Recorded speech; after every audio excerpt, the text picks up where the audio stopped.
ladies and gentlemen, thank you for joining us in this session that will be discussing the harnessing of the power of blockchain for digital government.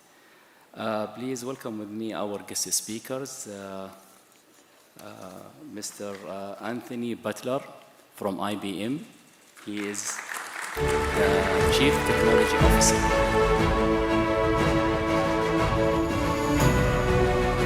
Also, our second speaker, Mr. Mrinal Manohar.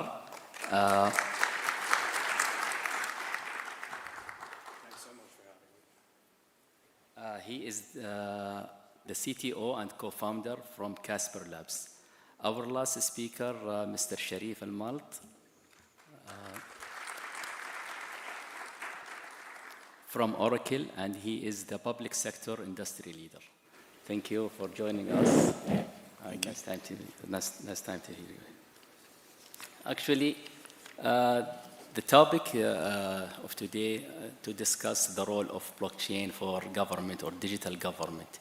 When we say digital government, we know that technologies play a vital role in this regard, including all emerging technologies. Blockchain is one of these emerging technologies, and we know that it must have a very prominent role in that one. However, maybe we don't see the relationship clear between government and blockchain, as we can see here. Not too many cases of adoptions by government. So let me start by a simple question. Maybe I start with Mr. Anthony about what can blockchain offer for governments and how can government benefit from this technology? Okay, thank you, Dr. Hisham. So I think I'll start with a question as to what is the role of government?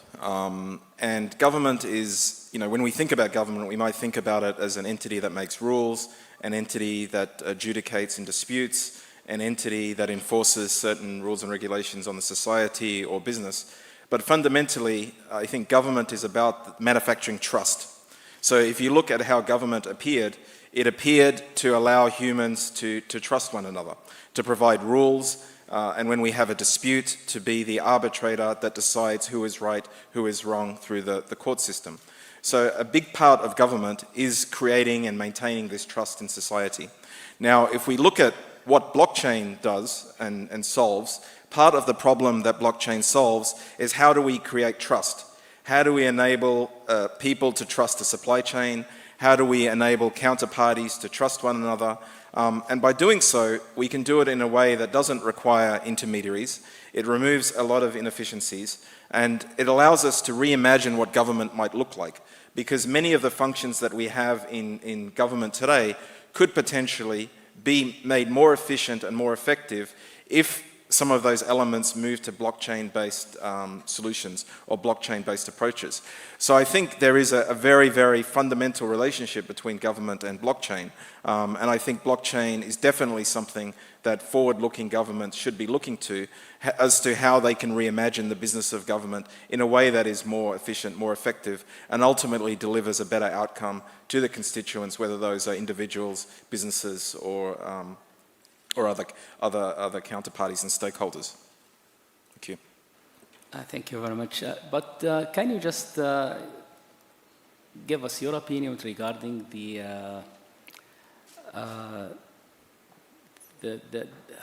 speed of adoption of blockchain by government? Do you think it is in the right way, or it should be a little bit faster, or maybe this is normal adoption, normal acceleration for adoption? So I think all technologies tend to follow an S-curve in terms of how they're adopted, and I think Paul Brody, he mentioned that as well. And I think we're at an inflection point. And some technologies tend to be driven by the private sector, other technologies tend to be driven or adopted more aggressively by the public sector. And I certainly think that government can accelerate in terms of adoption. There's certainly a great deal of potential. And I think some of the reasons perhaps why government hasn't been a leading adopter of blockchain is because in some ways, in order to deploy so the natural impulse of government perhaps might be to create our own blockchain. Whereas blockchain is by definition something that is open and needs to be distributed and decentralized. So maybe it's taken time for government to understand what is the optimum path for government to adopt this technology.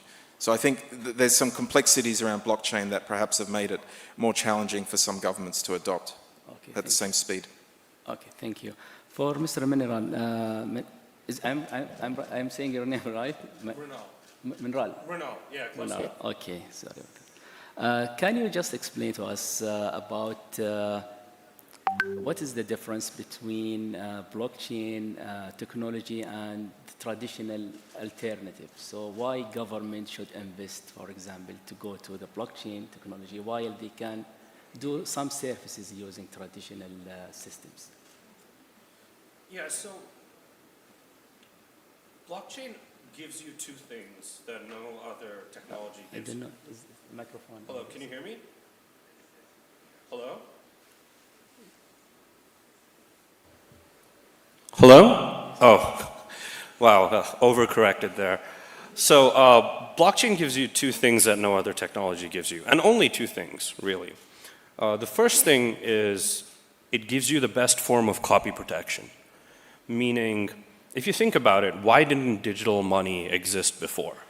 It's the same problem that plagued MP3s and movies, right? You have a song, I can right-click, hit copy, right-click again, hit paste. What blockchain does is because it's decentralized and has several people voting on whether something is unique, it gives you a unique version of copy protection and authenticity. Goes back to the principle of trust, that both Anthony and Paul discussed. The second thing it gives you is a unique time-stamping mechanism. The sequence of events is completely transparent and immutable and cannot be changed.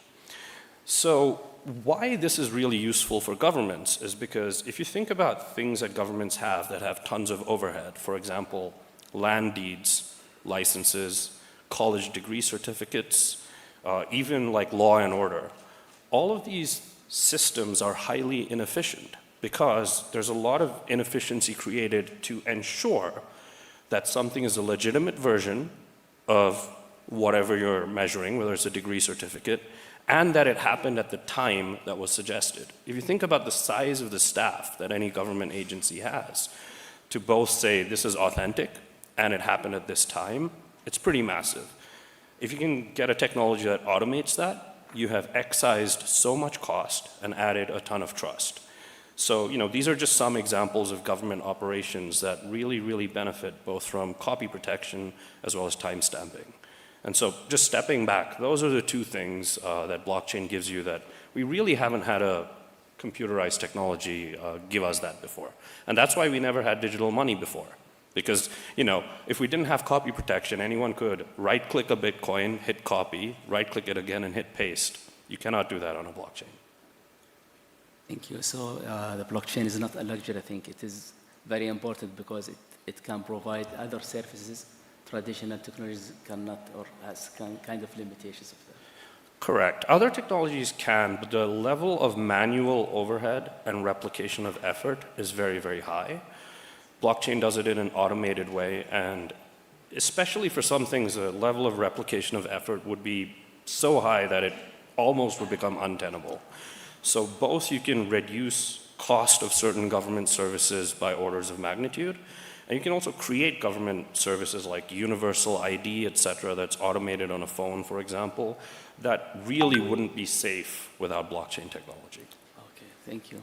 So this will lead us to a question about the use cases of blockchain, how this technology can provide in terms of application that benefit government. So I might go to Mr. Sheriff El Malt.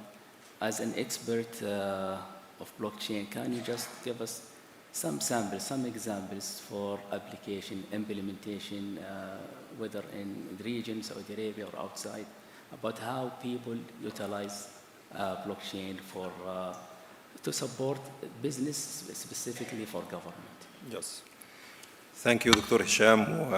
Thanks for CITC for this great forum where we have the opportunity to share the ideas and bring the latest technologies with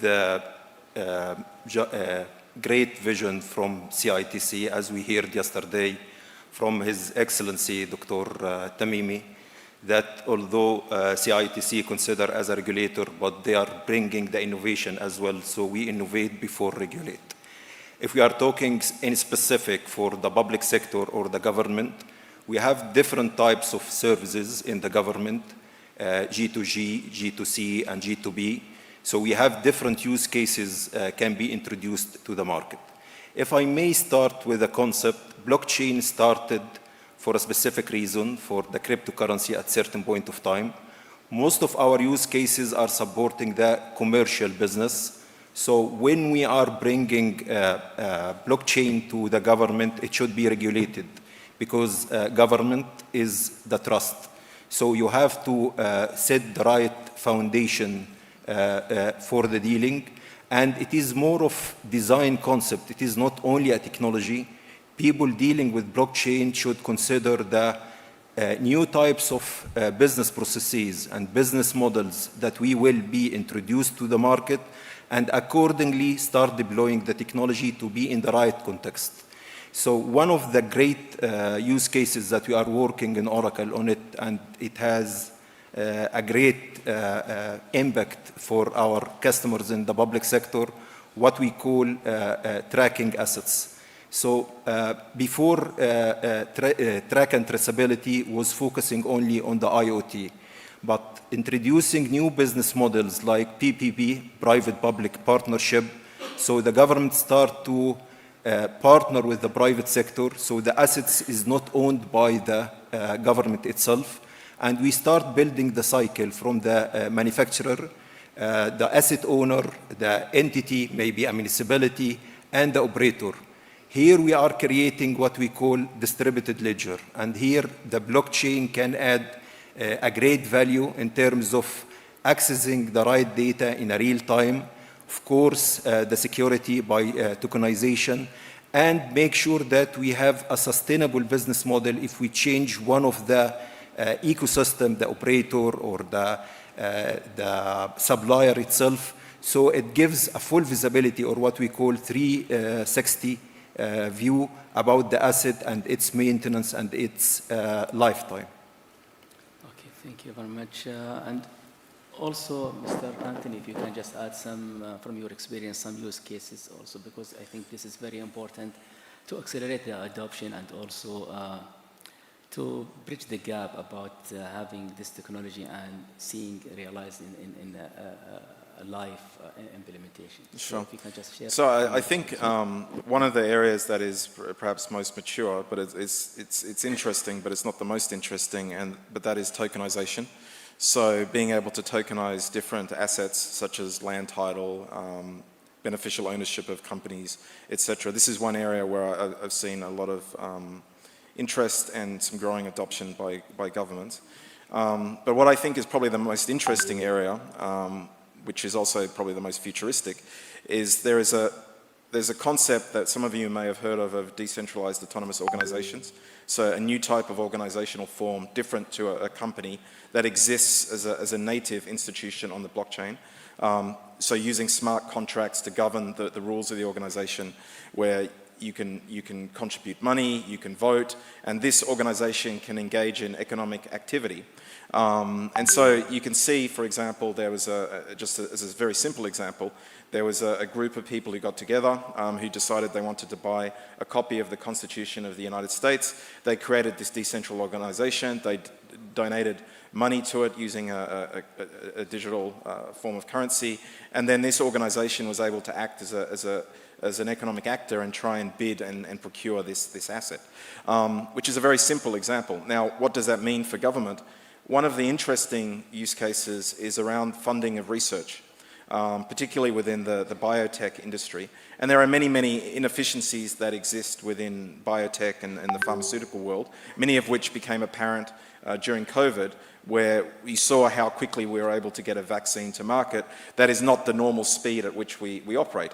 And so there was a lot of thinking around how can we drive more efficiency into this part of the economy. And as part of that, there was a realization or a hypothesis that the way in which we fund a lot of this research is not efficient. So there's some very interesting work that's happening at the moment to create decentralized organizations focused, for example, on life extension technologies that the private sector invests in. They issue tokens to raise funds. They then make decisions around what research they invest in, and then they will eventually monetize the proceeds of that research through some innovative approaches to the tokenization of intellectual property. So this is a very broad, complex area, but I think it's very interesting from a government perspective, because if you look at what's happening in much of the world, there is a focus on privatization. How can we move functions from the public sector to the private sector, because they will be more efficient? And this is something that's been going on for decades in many parts of the world. So in some sense, these decentralized organizations are a next generation PPP, or an evolution of that concept, where we can start to not only move government functions to the private sector, but do it in a way that is more collaborative, that is able to marshal the creative energies of a much broader population of people, and do it in a way that is also much more cost effective and much more efficient. So I think this is one of the really exciting areas from a public sector perspective, and also obviously from a privatization perspective. So how can we leverage some of the research and the emerging capabilities in DAOs and apply that to government? Okay, thank you. Mr. Mrinal, you want to add anything from your perspective? Any success stories that you have been through or maybe aware of? Yeah, I think that was fairly comprehensive. If I was going to add one more use case that we're seeing a lot of and that we're doing with governments is governments actually have a huge working capital problem. So if you take a regular company and you think about their accounts payable to their vendors, usually the terms are 30 days or 45 days. If you take a typical government, now Saudi Arabia is much better than the rest of the world. It's probably around 4 months to 5 months. But you take like most countries, it's 9 to 12 months. And if you think about that, that's 9 to 12 months of economic delay within your system, meaning your vendors, which are private companies within your economy, are not getting the benefits of government spending as fast as they can. Now, the solution to this problem is take that risk off of the government's balance sheet. The reason you're not able to do that is because proving the authenticity of that accounts payable contract and when it arose is kind of impossible. If you create that technology, investment banks, private equity, hedge funds, every single private financial institution will take that risk off of government's balance sheets. We're talking trillions of dollars here. And so that use case is basically called factoring. And so I just add that as a really big use case, because solving the working capital problem of governments will really help grow economies faster once policy is introduced. Okay, thank you.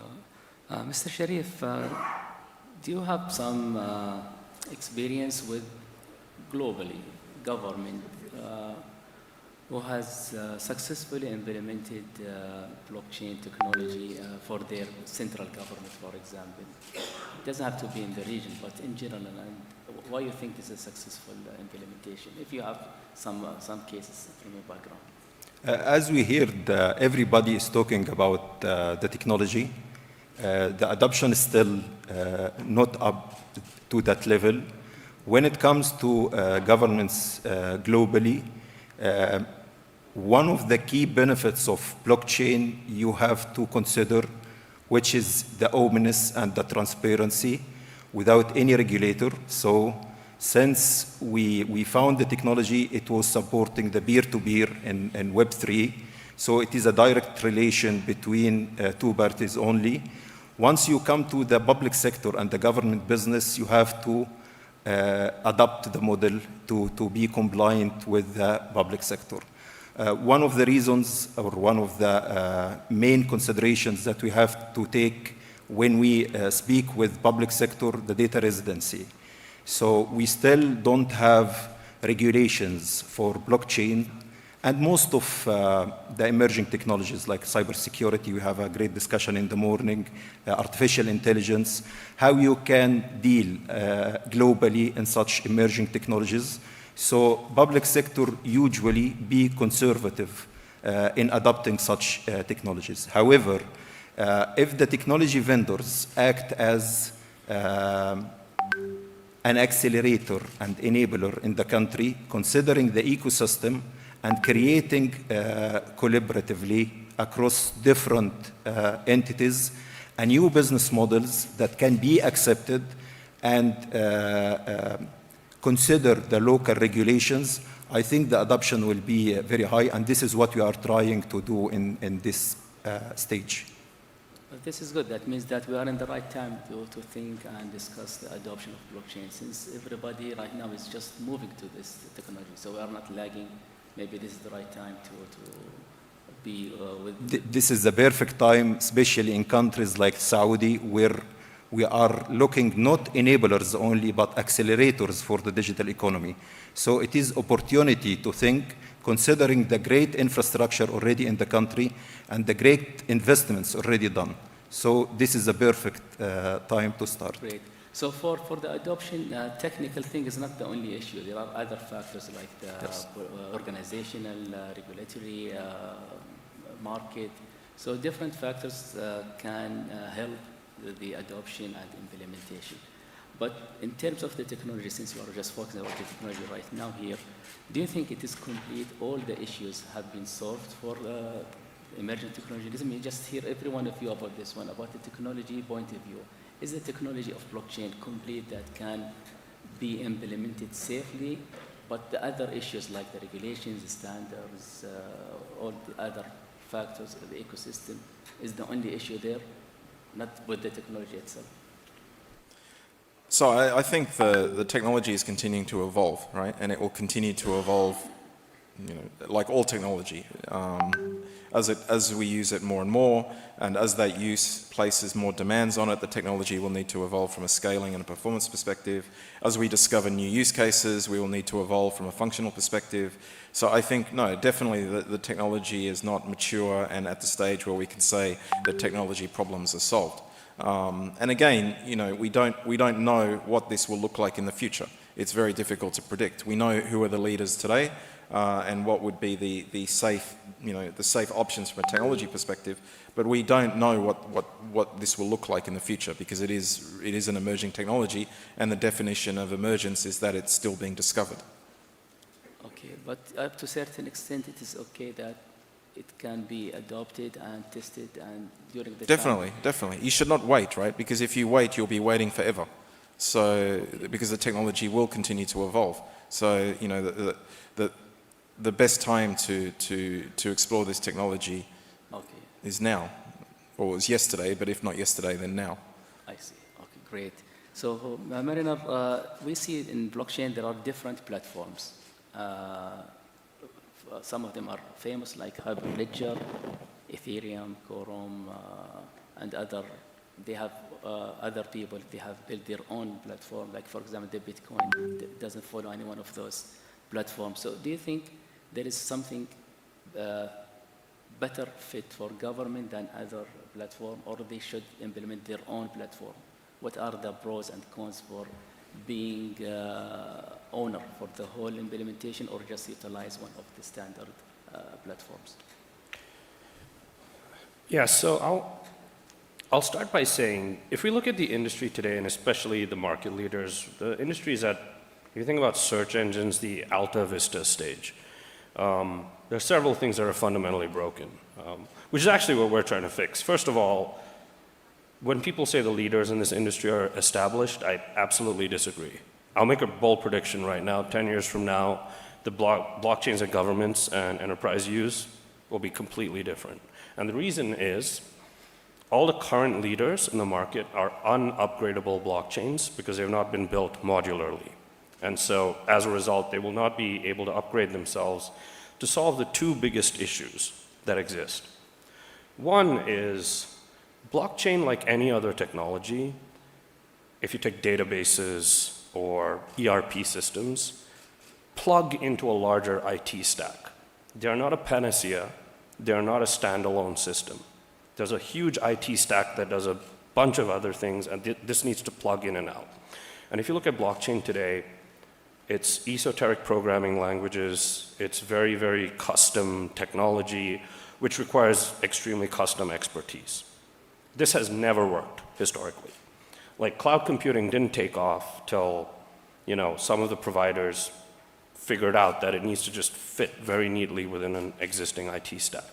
So adopting, open programming standards is really, really necessary. The second thing that's really, really important is the industry design is broken. I've been investing in the industry since about 2011. I was really, really fortunate that my roommate, when I was doing my master's at Carnegie Mellon, was actually one of the biggest miners in the world. And he was talking about this too. The industry incentive design is broken. So think about how a typical blockchain company is funded. It's not like a software company. They issue a bunch of tokens, they give it to the founders, and these vest over 3 years, and then everyone disappears, which means you have 3 years to create as much hype. And so people chase things like monkey pictures, yield farms, etc., as opposed to the enterprise and government sales cycle, which is, call it 5 to 10 years. And so the industry really needs to go closer towards an equity / employee stock option program structure. The structure of the industry is fundamentally broken. It's something we're trying to do, and we're seeing a lot of companies go closer towards that. I think that is really going to be a fundamental shift in what happened. When Alta Vista and Yahoo existed, everyone said no one's ever going to beat them. They have hundreds of millions of users. And then Google went from, hey, instead of a database and a catalog of links, let's create an intelligent system that actually works for the end user. Similarly, unless you solve these 2 or 3 problems, it doesn't actually work for enterprise. It actually doesn't work for governments. You can do these little toy things and like games and stuff like that. But if a government wants to trust their entire land deed system to something, they want to know that the company behind it or the blockchain behind it is upgradable and will last a couple of decades at least. And there's just structural issues that have prevented that. Okay, thank you. Mr. Sharif, if a government entity would like to make use of blockchain, because the subject of this session is harnessing the power of blockchain. If an entity would like to utilize blockchain or make use of that one, what is the steps and recommended steps that they should start with? What are the prerequisites and how they can, for example, take the first step and how they finish the project from a perspective of vendor? So if they want, if you find somebody approaching you to develop application for them, what do you expect from them and what do you recommend right now for them to start with until they have successful implementation for blockchain? Usually the discussion should be started from the business side, not from the technology side. So if the customer is coming and saying, I need blockchain, so let us ask him why you need blockchain, why you didn't mention the other emerging technologies or the traditional systems. Maybe it is the best fit currently. So we should drive the discussion most of the time from the business architecture. What type of business model you are creating, what type of business needs you will cover, and what type of services you will deliver for your customers. This will drive the discussion in a better way to see what type of emerging technologies we need, because most of the time it is a landscape. It is not only single technology, it is not only a single product, and you have to coexist with the current landscape. So it needs from us a detailed discovery about the business requirements and what is the vision, what's your key objectives, what you want to achieve, and what type of KPIs you are considering to decide which technology.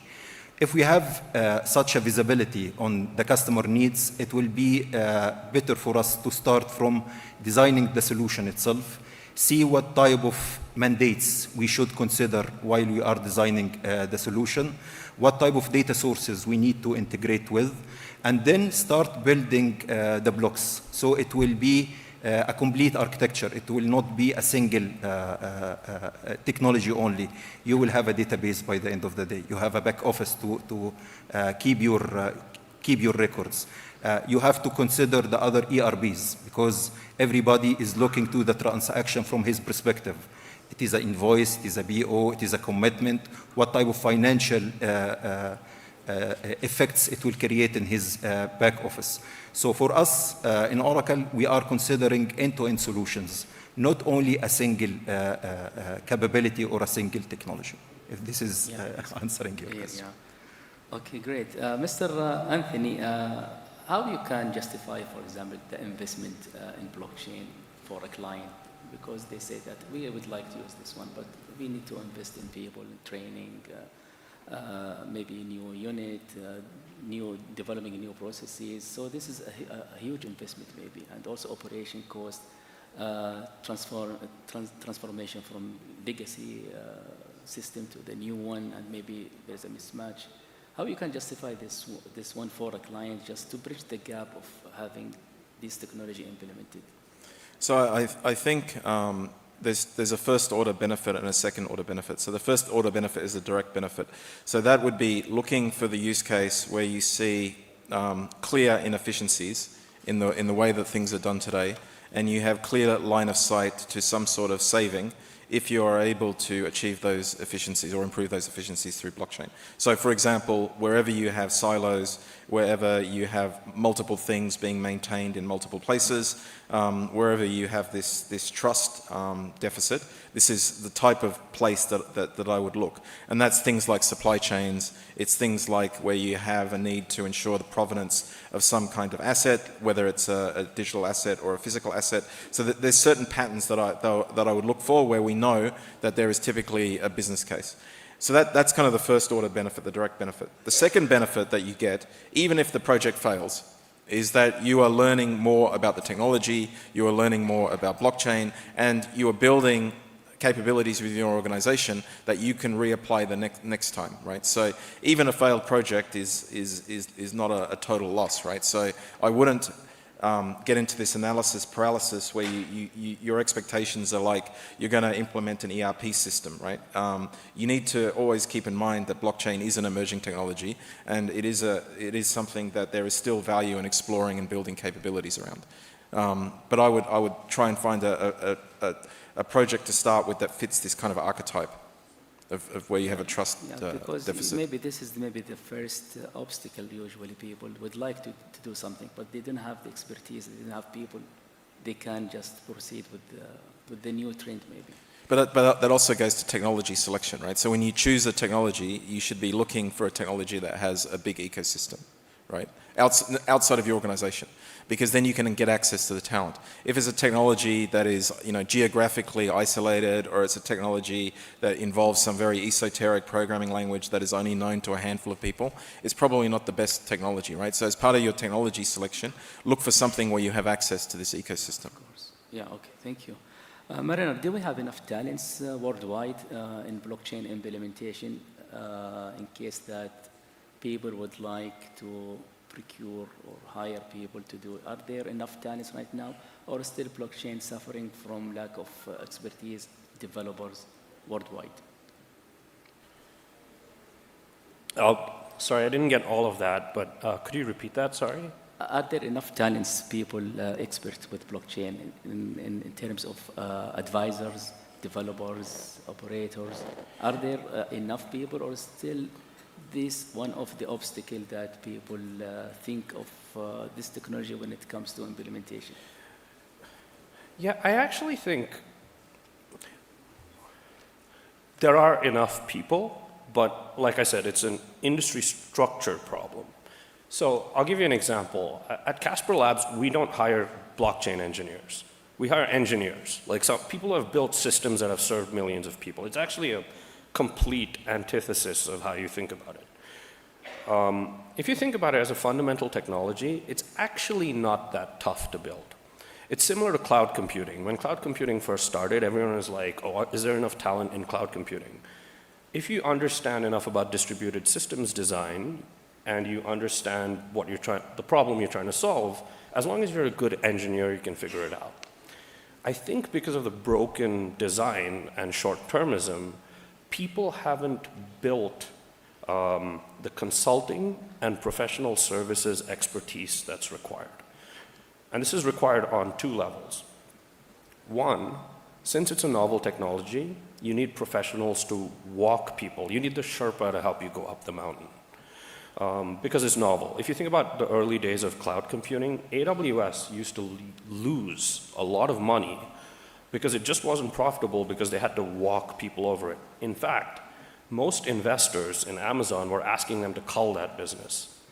The second thing that is an issue with blockchain is because of the roots of blockchain being slightly anarchistic, instead of working with industry, it sort of tried to go against industry. And I think that's actually a huge problem. It's trying to create its own shadow world. For example, we view IBM, for example, is a very strong partner of ours. We built a system for IPv. We're going to create a marketplace for the entire patent ecosystem. We built that with IBM. IBM's first bridge to a public layer 1 network is with us. And IBM is the leader in the world right now for enterprise blockchain development. And we don't view it as hey, it's blockchain versus the IBMs and Microsofts. Not at all. It's hey, we should be working together because you guys know what the enterprise requires. We understand distributed systems. There's a huge tech stack out there. We're just one piece of it. You need partners to build that full tech stack. And so the talent exists. The basic engineering talent exists. The issue has always been structure. And I think it goes back to the anarchistic roots of the industry, which personally I think is a little bit silly. But if you think about it, the internet was like that too. It started as this anarchistic movement, and then it became more formalized and some say for the worse, but I think it's actually democratized information and access to resources more than anything else that's happened in human history. I think similarly, blockchain will take that another step ahead. We just need to be sensible about it and not tribal. But the talent exists. Okay, thank you. In terms of regulations, do you think there are enough regulations and policies for blockchain to thrive and get more popular, Mr. Sharif? As from your perspective as vendor, what are you waiting from the regulatory bodies? And also, if you put your foot in their shoes, what they expect from vendors, who should take the first step? Do you see that you need to, for example, provide some examples for people to adopt, or just wait for the government to develop certain policies and regulations, and then you invest? Who should start first? Yes. Currently, I don't think we have any regulations, and I didn't hear about any regulations. Last week, we have RegTech here in CITC, so this is one of the domains that we're still discussing, what type of regulations. Who should take the first step? This is a very hard question. And I believe if we are talking about accelerating and enabling the business to deploy the new emerging technologies, government should take the first step, that this is a trusted technology. You can use it in your platforms. This is the minimum level of regulations that we can provide to make it applicable to be used in the government. And this is one of the unique considerations for the blockchain in the public sector or in the government. You have to consider the regulations first because it is a heavy regulated industry. This is not like the other industries. So once you are dealing with a government sector, it should be very secure, very trusted, and let me call it granted by the government itself. So the government here should take the first step. This is not something we will create in an island. It should be with the ecosystem, what the business needs, what the citizen will need, and why we are deploying such technology or emerging technology in this context. One of the great approaches here is to go to a lab and create the model first, and then decide what type of regulations you need for the different parties within your cycle. So what's needed for the business, what's needed for the end user, and what's needed for the government to keep track of the records. Let us create the model first, decide that this is applicable, and then take it to the public and start rolling out and implementing. Okay, thank you. Actually, we are just approaching to the end of this session, so just the last comment by Mr. Manohar and Anthony, just maybe 1 minute before we wrap up. First, I'd love to thank CITC for organizing such a wonderful event. One last comment I'd say is Saudi Arabia, like the UAE and Singapore, is uniquely positioned to accelerate the pace of technology really, really fast. I mean, these countries have very, very stable ruling parties and have historically been very, very progressive. I remember when I worked at Bain Capital, we did a study of like which governments can move fastest, and it's really Saudi Arabia, UAE, and Singapore. So I would just like to say, like everyone in this room, if you do want to be like one of the countries that shows what government can do with blockchain, you and those other 2 countries are really the most likely to show the world how it can be adopted. And I think the fact that a government organization is actually holding an event like this makes me really, really excited about what we all can do here together. So thanks for having us. Okay, thank you. Mr. Anthony, final note? So I would agree, and I was going to say more or less the same thing. But maybe I'll just go back to the point on regulation and just say a couple of words about that. So I think what's needed in the blockchain world isn't so much new regulations, but more clarity on the applicability of existing ones. So I think there is a tendency to think we need blockchain laws in some countries, whereas in most cases what's just needed is clarity. So for example, what is the clarity on digital signatures? What is the clarity on the legal recognition of dematerial assets that are represented as a token? So I think the focus should be on clarity, and how you discover what needs to be clarified is by doing experiments, listening to the demand side, supply side, listening to the public sector, the private sector, understanding where there is friction, and then providing clarity if it's needed, or adjusting the laws. But I think it would be a mistake to start thinking too much about legislation, because that will hold everyone back, right? It should be do experiments, learn from those experiments, and see where we need to provide clarity or where we need to adjust. Okay. Thank you. Great. Thank you very much. By the end of this session, I just would like to repeat my thanks to our guest speakers, Anthony Butler from IBM, Mrinal Manohar from CasperLabs, and Mr. Sheriff El Malt from Oracle. And thank you guys for being with us and for your attendance, and see you later.